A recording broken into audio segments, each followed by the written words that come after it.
Angry chants of not our president, love Trump's hate being heard across the country again tonight as protesters continue to target President-elect Donald Trump.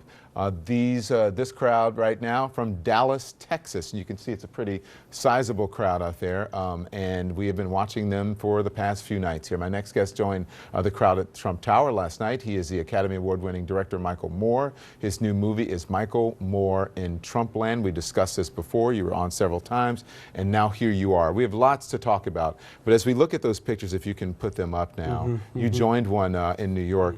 How did it feel to be there? It felt great, and the randomness of it, because I literally was just on my way to go speak at a documentary meeting, and I got out of the cab, and all of a sudden, a wave of humanity, literally thousands of people coming down the street, and I just joined them. There you are right there. Oh, what were you doing and saying? I'm just saying, I didn't say anything. I let them talk. There were so many thousands. I asked them how many they thought were there. They said about 10,000. I couldn't tell. What'd they say? They are scared for their future. They are, you know, these kids, some of the Hispanic kids that were there, they're in the DACA, you know, a program that they're worried about being taken out of the country. I mean, it's really, there's a lot of fear and a lot of panic amongst a lot of people right now. I've been trying to explain that, and not to take anything away from Donald Trump's victory. But there's so much fear, and this isn't the normal fear of, you know, No. Right. We're old enough to remember when Reagan was elected, and people were like, oh my gosh, it was like, you know, liberals were like, just besides themselves. But it was in a different, beside themselves. Right, it was a different, this is completely different, and I don't really know how to qualify it. What's scary is that you've got 77% of the country is either women, people of color, or young adults from 18 to 35. That's 77% of the country. So you have a minority, a man, a white man, over the age of 35, somebody who represents the minority of the country, is now in charge. And he has said throughout the whole campaign what he's going to do to them. He has screamed into microphones, I'm going to deport 2 million of you. We'll start with you, the criminals, the 2 million of you who are criminals in the first couple weeks.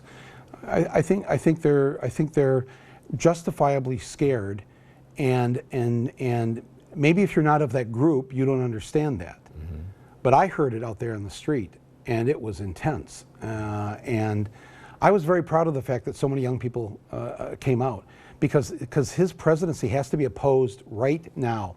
His presidency started 2 days ago. That's the attitude people have to have. I mean, remember, the Republicans were ready to start the impeachment hearings on day one against Hillary Clinton. Right. All right?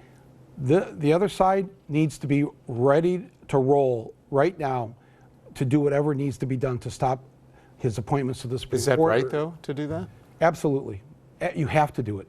You have to do it only because, look, I appreciate what President Obama said today. We like to see that. We like to see what Hillary Clinton said. Such a classy family. Yes, that's right. And you know, and it's like, you watch that and you go, that's the country I want to live in.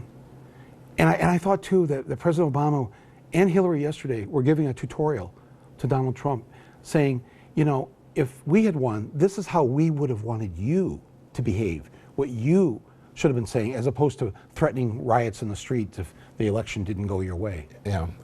When you look at him sitting today at the White House, there was, you know, just me watching, I was like, I wonder if it's what's going through his head is, what have I gotten myself into? Because he looked a little scared. I thought the same thing, but I think it was because, well, first of all, he realized this was going to be his new digs. And this is real. And this is a huge step down. I mean, he goes in there, he says, where's the penthouse? And they said, well, there's only 2 floors. Yeah. The penthouse is the 2nd floor. And probably on the way over, he might have noticed that, or one of his aides told him the majority of people in Washington, D.C. are African American. So in his mind, he's processing, he's going, oh, great, I get to live in a ghetto for 4 years. Gonna get to live in the ghetto. No penthouse. Yeah. This old house.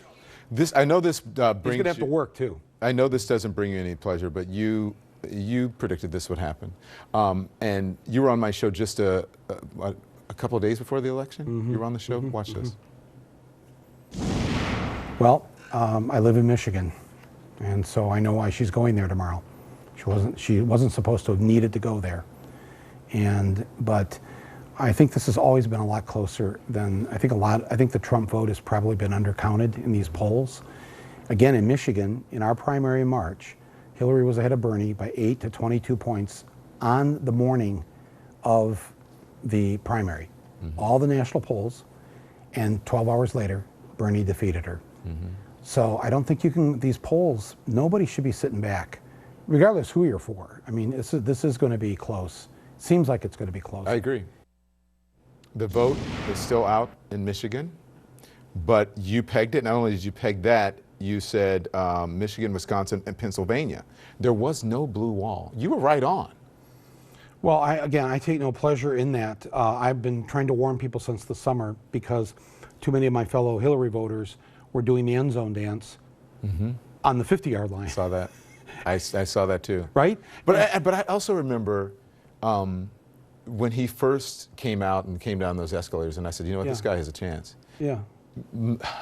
Especially my liberal friends, and even the conservatives, you're crazy. Right. I don't believe you. I've told this story before. I would go to parties and people, there was one guy who kicked me out of his house because I said, this guy, he had a Donald Trump, Christmas ornament and was making fun of Donald Trump. And I said, and he said, there's no way Hillary's going to trounce him. I said, you should never underestimate your opponent. That's your first mistake. Right. Because this guy, actually has a shot. Clearly these liberals never saw Patton. And frankly, what you just said is absolutely true. And there were so many people that were just in their bubble because it felt good. Every time she won a debate, oh, thank God. Every time he said a crazy thing, oh, thank God. Right. And everybody's all gooey and warm and fuzzy inside, and it smells like cinnamon, and we're all happy. And it's like, I'm trying to scream, no, folks, take this seriously. You never watched The Celebrity Apprentice. I did, okay? I mean, this is a popular TV star. And he has manipulated people with so much BS, such a con job to my friends who lost their jobs in the factories in Michigan. And he goes there and he says, I'm going to put a tariff on those cars in Mexico. And he manipulates this, and people were buying it. And it's I don't know, it's very sad. Let's talk a little more. Don't go anywhere. We'll continue on. We'll be right back. Don't go anywhere.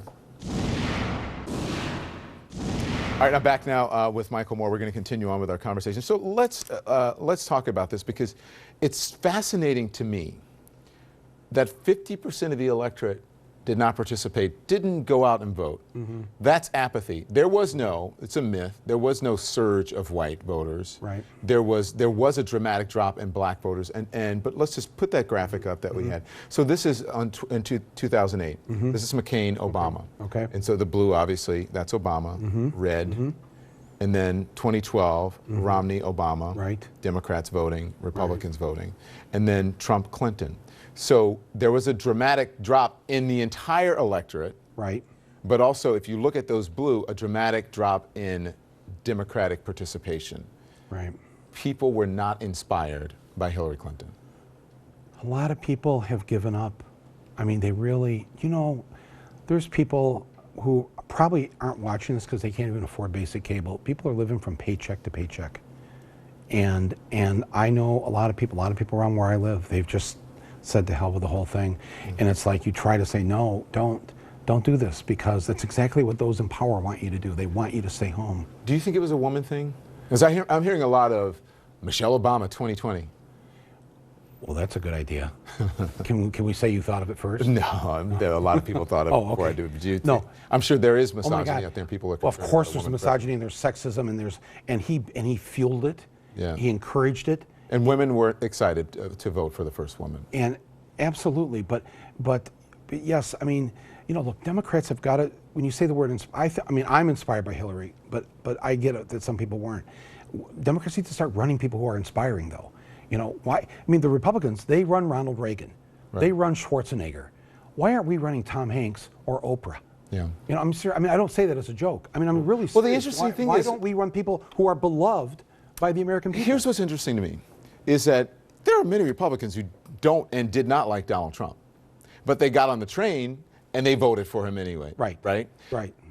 There are Democrats who didn't like Hillary Clinton, but the interesting thing is that the progressives and liberals were busy fighting amongst themselves and still going, oh my gosh, you know, Bernie didn't get on the ticket, and they were fighting something Hillary Clinton said 20 years ago and the crime bill and all that. Yeah. That may be well and good, but they did not get behind their candidate. And in a way, I think Bernie and Bernie supporters damaged Hillary Clinton more so than Donald Trump did. Well, Bernie didn't. Bernie was out there campaigning for her every day. I don't believe that at all. In the beginning, before, I think the damage was done. Well, Especially with millennials and with African Americans. Wouldn't you agree that if Bernie had been the candidate on the ballot, he would have been the president-elect? That's my question to you. Well, absolutely. Of course I believe that. You know, so I believe that because if, as you all are saying here, that this was an election about change, well, you know, the difference between Bernie and Hillary was that one was the change candidate and one was part of the system. And if she was perceived as part of the system, I don't think she would have behaved that way. I think she would have done incredible, incredible things. Yeah. But people watching this have got to go to bed tonight remembering again, the majority of our fellow Americans wanted her, not him. She is winning the popular vote. That's who the American people agree with, Hillary Clinton.